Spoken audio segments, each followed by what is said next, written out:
Day-o, day-o. Daylight come and we want go home. Day, me say day, me say day, me say day, me say day-o. Daylight come and we want go home. Come, Mr. Tallyman, tally me banana. Daylight come and we want go home. Anyway, new Atlas Biology. Howdy. Genetically modified bananas out to stop Cavendish catastrophe. 15 March 2023. I assume that you are aware of the rice crisis. There is 20% less rice available. Might just increase the number. But anyway, let's go to bananas. It's been more than 50 years since the lethal soy-borne Fusarium fungal species all but wiped out the dominant Gros Michael banana across the globe. Now, though the tropical race 4T Air Force strain of the fungus threatens to repeat history, potentially killing off the world's most popular and widespread variety, the Cavendish, and with it, a $20 billion banana industry. However, for the past 20 years, scientists at the Queensland University of Technology, KUT, in Australia have been developing a genetically modified Cavendish banana plant that isn't impacted by the fungus, also known as Panama disease. After earlier studies into the disease-resistant gene RGA2, the researchers spent more than 6 years growing the modified fruits in field trials in the Northern Territory. The results has been plants growing Cavendish bananas as we know them, but ones that are highly resistant to the TR4 fungus.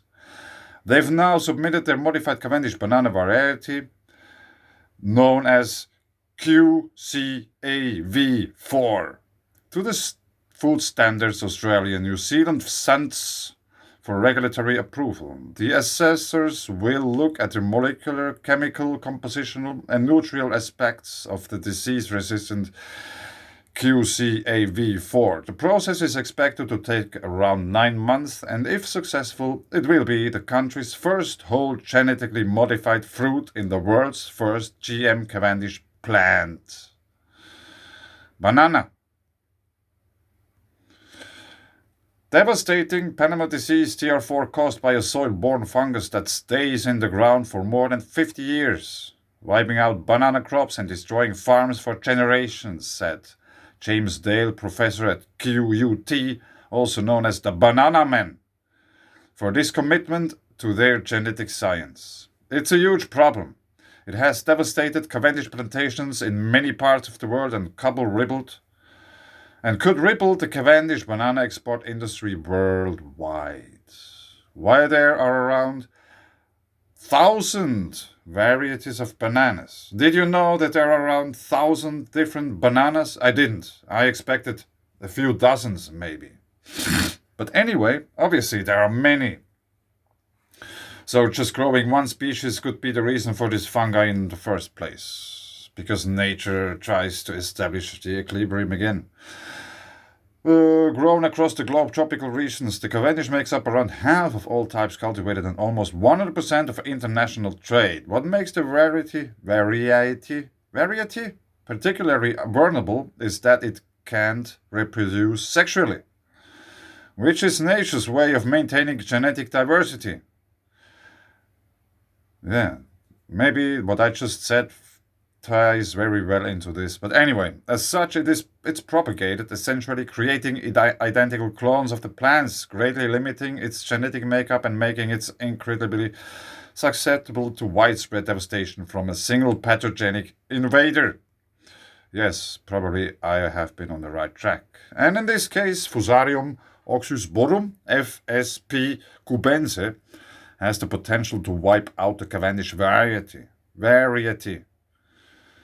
First detected in Asia, it since spread to most Cavendish-producing regions, including recent infections in Colombia and Peru.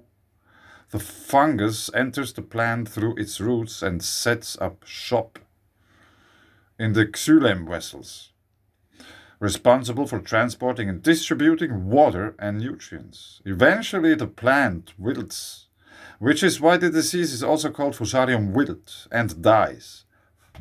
And once it's in the crop soil, it can't be eradicated with pesticides. QCAV4 has been bioengineered with a single gene RGA2, which stems from a Southeast Asian wild banana plant that's shown to be resistant to TR4 infection. While the Cavendish bananas already have this gene is dormant, it's dormant. Its activation appears to be crucial to its ability to fight off the fungus foe. Banana Man?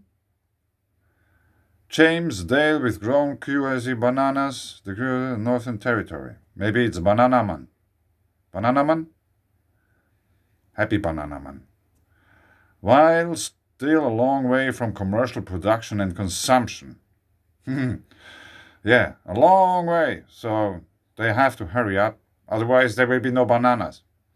Its approval could provide a safety net for the fruit, seeing it avoid the same fate as the Gros Michel. Early research in the QCAV4 was published in the 2017 issue of the journal Nature Communications. 6 years ago? Wow. See the video below to see more on the fungal threat in the curing banana plant journey. Anyway, banana person. I've been thinking about making a video about this topic, which is totally out of place. It doesn't belong, or, it's just something I have been pondering upon since a while. And I've found it somewhat interesting. It has to do with languages. This is some translating page, I have no idea. Glosbe. My mother's tongue is basically Swiss German, so everything, if you go there to school or do whatever stuff, at least when I was a kid, all the things you read, all the things you write, everything which comes in news, national news broadcast, it was in the German language, not in Swiss German. Which is in a way funny, because it turned out that Swiss German is just a language people used to talk, but no one ever wrote anything in Swiss German. Everything official you had to write in German. And it's also, still nowadays, there's like I remember it was somehow the cell phone thing which made people write in their own language. And since there wasn't any rules about how to write anything, sometimes if someone wrote me something, I had no idea what it means. Despite he just lived 20 kilometers away from me, and we were talking the same language. If some Zurich person wrote me a message, I had no idea what's going on. I really had to call back and ask. But anyway, that's the basic language background. Further then in school, we had to learn French. I have been rather good in French, I think, because I met people and they didn't figure out that I'm not a French-speaking person for a long time. I just pretended I would be able to talk French, as I do pretend to be able to talk in English or Finnish. It's just like, one point is you have to know some words, and the other thing is you somehow try to sound like this, which is something French people have really big issues with. Like French person who talks this kind of French English. You know what I mean? I guess you know what I mean. Anyway, person, a single human being, an individual. Henkilö.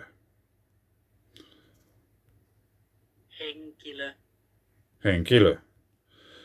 Tom is the last person I want to see right now. Tom on viimeinen henkilö, jonka juuri nyt haluan nähdä. Alright. Now we know that henkilö means person. And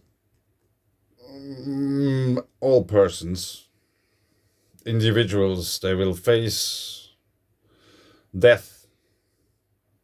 Life ends for the individual. The compromised energy which has been pinched into the being gets part of all circuits and it will pinch into some other thing somewhere else. Die, disease, demise, depart, die back, pass away. Kuolla, englanniksi, in English, or in Finnish actually.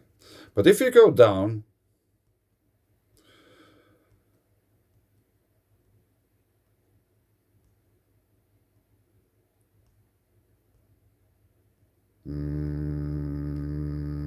wait a second. Where is it?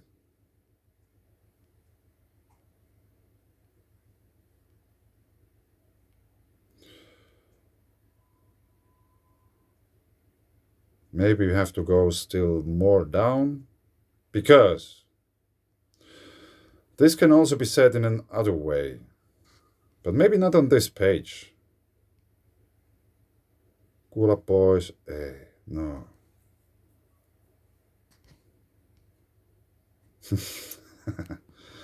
Blah, blah, blah. Now, wait a second. Yeah, this was actually more difficult than I thought. So now let's go with this. Henkilö. Person. If we just take now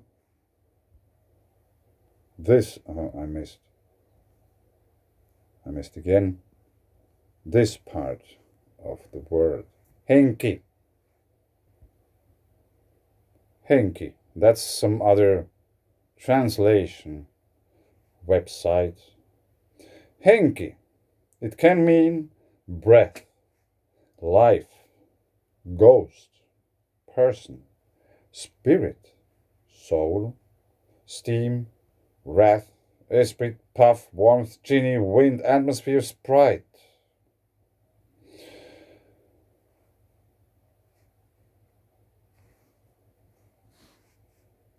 Now let's put henki pois into that. Because, for example, if you say in Finnish, jos väännät kissan niskan nurin, silloin henki pois. If you turn around the neck of a cat, the spirit goes away. It dies. The neck is broken. So, some time ago, someone asked me that, how do we get rid of that now? No. Some time ago, someone asked me how many henkilö persons do live at our place. Yeah, I said there's adults, kids, cats, and chickens. And the person on the other side was like, yeah, but we don't count the cats and the chickens. And I thought, yeah, who are you? Who are they? Why? It's in the word itself. Henkilö, person. And as you say, if you kill an animal or something, many people, they use the word henki pois. The spirit goes away. Because if you go down here,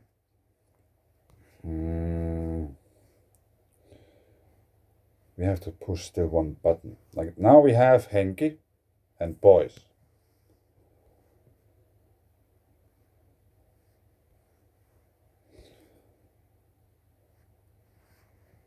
Ajan henki, the spirit of the time.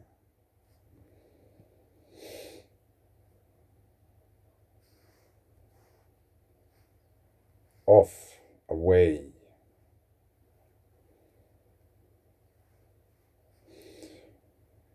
So,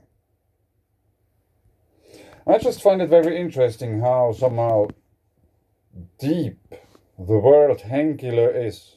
in the Finnish language because it refers to the spirit, to the life force, to the spark within every being.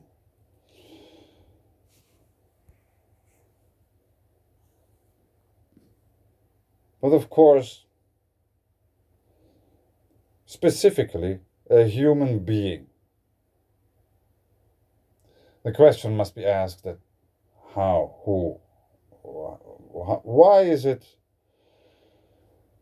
that there has to be made a distinction from plants and even animals? You know, I still think that humans are animals because we are not plants and we are not this kind of, so to say, dead matter like stones or, you know? So we are animals. But obviously, in order to polish our ego, we have to make a really distinctions with the animals. Yeah, we have probably a little bit more consciousness and blah, blah, blah. We are different.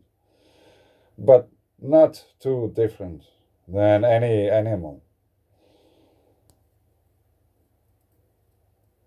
Henkilö, a spirit being. Thanks.